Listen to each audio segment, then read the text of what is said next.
fans are singing along with Bryson Stott's walk-up music. Everybody standing here at Citizens Bank Park. Sanchez to the belt. Breaking ball, hit in the air, center field. Swing and a miss. He struck him out. And Christopher Sanchez, for the first time in the big leagues, has thrown a complete game shutout. Harper looks at Arcia again as he goes around the second base. And it's turned into the Bryce Harper game. The game's tied. Castellanos in the third. Dusty is waving him home. Here's the relay to the plate. There'll be no throw. Phillies leading. Breaking ball blasted. Game is tied. Castellanos for the Phillies. And it's a brand new game. And the Phillies close out the National League East. They are the champions of 2024.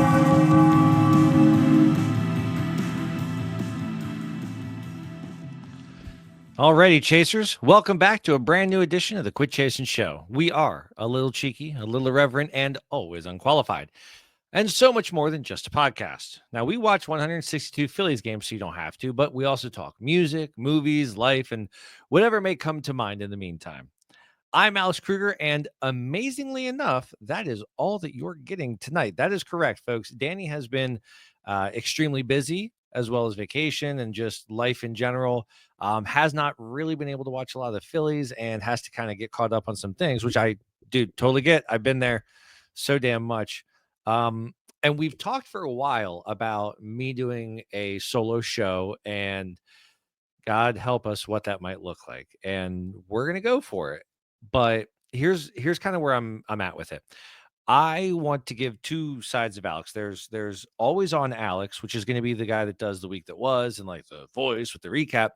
But I also just kind of want to be myself and just have a conversation with you guys, Chase Nation, and just see where the conversation takes me. I don't know. A lot of dudes I admire, Ben Beck, Jack Fritz, have done solo editions of their podcast, and it's very daunting. I am very nervous about it. The always on piece of me has it can turn people off, and that's I totally get that. I am a very specific shtick, and I break into characters. I make a massive amount of pop culture references. I can be an acquired taste, so I'm really hoping to give you guys a little bit more than what you might expect when you find out it's an Alex only show. So without further ado, I'm just going to get into the week that was, and maybe I'll break down after each game. Maybe not. I really don't know. So let's find out and let's get into it. Starting off, we have the Atlanta and Philadelphia series. Atlanta comes into town right after we got swept by the Mets in their house, and we told them about it. Atlanta 4, Philadelphia 19. It's going to be almost impossible to give this game its total due.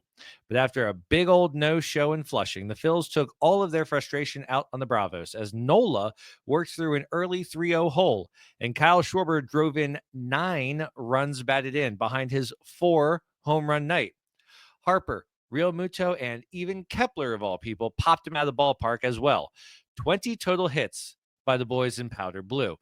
This was a great game. This was something that, interestingly, we needed, but I think those of us that have been watching each game saw it and we're like, okay, what comes next? What version of you guys are going to show up now that you've gotten that one out of the way? It was a great game. Side note, apparently an episode of Abbott Elementary was filmed during that Phillies game, which I love that show. I'm super excited. And if ever there was going to be a game to film an episode, it is that one. I imagine the ballpark was completely electric. So I hope that the script worked well with that. Man, that is actually kind of like intimidating. What if it had been the other way around and they had lost 19-4, and they had to record a show? I don't know. I'm excited to see what comes of it and how that goes. So that brings us to our second game. Now, Chris created kind of an idea for a bit that Danny and I could do where one of us just does not follow the game whatsoever. We get the final line at the end by Chris, and we have to try and make up the week that was segment based off of that box score and what happened. And this was supposed to be Danny's game. Again, he really hasn't had a chance to watch, and it just wasn't happening. So I'm going to give you the recap that I wrote anyways, and we'll go from there. So Atlanta 1, Philadelphia 2. Bryce Elder and his almost 6 ERA were safe tonight because the Phils weren't interested in getting anyone home. Granted, the Braves were even less interested, seeing as how they had 12 hits, 2 walks, and only mustered 1 win. It's a win streak, and we're averaging 10.5 runs a game, but it hasn't been an offensive week lately. That's not really going to continue. Up next, Atlanta 2, Philadelphia 3. Another 1-run game, this one in extras, but Trey walked it off with 2 outs and an 0-2 count. Gutty, gritty win. Great performance by Sanchi. 1 game from a sweep? But in all seriousness, I wanted to expand on this game once I realized I was flying solo tonight, and even the ESPN recap is a whole lot of boring. And here's kind of where I'm at with it is we didn't show up against the Mets. We had one monsterific game against the Braves, and then we're winning 1-run ball games where combined there's no more than 5 runs at a time. Like, it worries me for what's going to happen. And this, I've said it 1,000 times this season, but this team eerily reminds me of the 2011 Phillies. And they used to do this same exact thing. Like, yeah, they got the wins. They were ugly. They were gritty. It took a lot of pitching to overcome a whole lot of cold bats. Now, I will say Topper is being a lot more judicious. I think that's the right word. I honestly don't know. In how he is deploying the outfield, who's sitting, who's starting. So I think we are trying to figure out what our lineup is going to be moving into the postseason. So I'll give Top a little bit of credit, but that's going to take us into the final game of the Atlanta series. We're going for the sweep in 4 games. We ain't getting it. Atlanta 3, Philadelphia 1. Balls. We were bound to lose one of these pathetic offense games, and Alvarado gave up a 2-run bomb that killed us. It was a Sunday night baseball game, the night before an afternoon game with the number 1 team in baseball. As long as they don't come out flat in the Brewers series, I'll be okay. Well, let's find out. First game of that series, Philadelphia 10, Milwaukee 8. Don't let the final score fool you. At first, I noped out of this game hard when we went down 4-0 early as hell. Then, when I saw we were up 6-5 in the 6th, my interest was piqued. From there, I watched 2 heavyweight fighters go back and forth, and patron saint of good vibes Garrett Stubbs scored the game-winning run in the 9th, thanks to an absolute ton of small ball. So, I guess let me get out in front of it now. I don't think I'm a front runner. I'm going to explain my philosophy to you, and you tell me.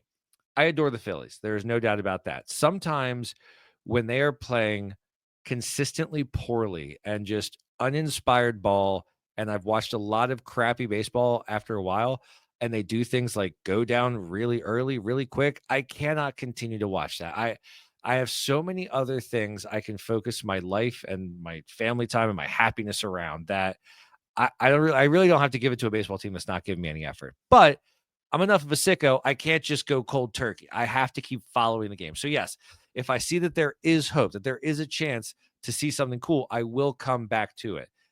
Maybe that makes me a front runner. I don't think it does, but if it does, all right, man, that's your definition. I guess it's not mine. So I don't know. It was a really fun game.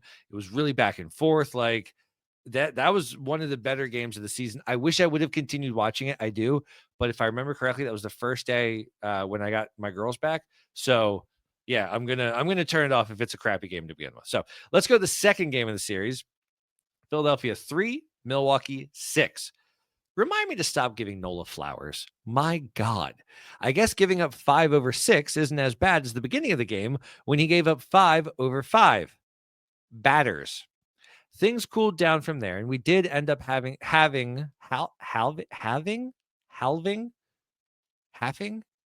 You know what I'm trying to say, right? Cutting their score in half.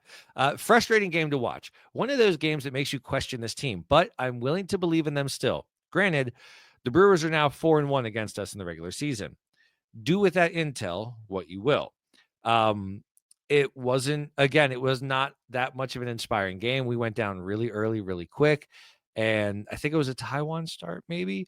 And like, it's really tough to see what we're doing against the Brewers when just a couple of weeks ago, I said the only team I was scared of in the post was the Mets. And like, I don't know, dude, Brewers aren't looking half bad. And they've got the type of pitching staff that will cause us fits. And we got the type of guys that are going to chase. So I definitely had some bravado that I did not give Milwaukee their flowers. But if we can get out of this with a series win, I'll take it. And we did. Philadelphia 2, Milwaukee 0. So hilariously, this was going to be the game that I came in blind on. And I feel like I don't need much to explain this game. Ranger was dealing, and the bullpen kept the shutout alive. Phillies either had a pair of solo shots or a pair of manufactured runs. There's no way they had one of each. End of the day, it was probably another annoying and frustrating game to watch. All right, so I did look up to see what happened. It looks like it was an RBI single and an RBI double in the 7th and 9th innings. So small ball, yay.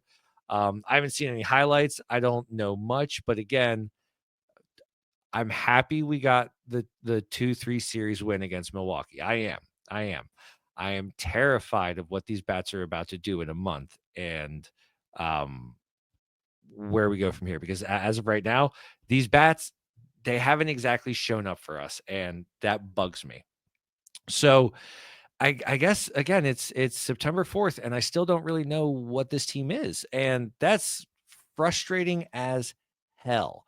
And I know that's frustrating for Danny too. It's frustrating for so many of us because they can look super competent. They can, again, score 19 runs against the Braves. I almost said the Falcons, and then score a total of 5 runs after that for 3 games. So you hate to see it and maybe think, God, Danny's not on this episode because I'm about to say something that is probably going to make his eyes roll directly into the back of his head. But at this point, the best you could do is hope that we are the lucky team that has the heat and the magic when the time comes, because no team in Major League Baseball has run away with the number 1 spot. No team in any division, no team in either league. So it really is going to come down to who gets hot at the right time. Again, that's not just us. That's also the Cubs and the Dodgers and the every other team involved, like New York and stuff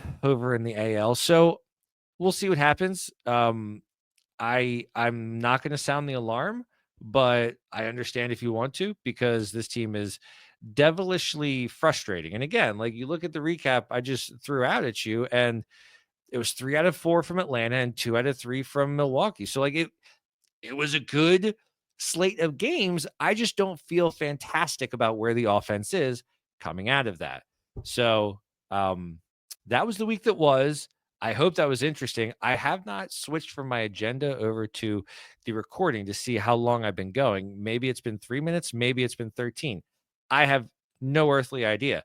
But it wouldn't be an episode of Quit Chasing without some bits. So there was a media stables that I wanted to bring up, and I'm sure I can anticipate what Danny's vibe is on this, and maybe he's going to kill me for wasting this without him. But my media stables is demo CDs of band CDs that you already enjoy. So I think of 2 separate bands that have done this. So Jimmy Eat World had a version of their Futures album that was demo, and then Saves the Day had a version of their Through Being Cool album that was a demo. And I can't quite explain it, but man, if it's not a good demo album, you don't have to feel like you had to put it out. And I feel like for a long time there were so many demo albums that were released at the same time as the full album. It was just the same thing, but the songs in a crappier version. And I don't know. Maybe it's because of the Napster and the Morpheus and Kazaa era and everything, and like the fact that it was so easy to pirate music.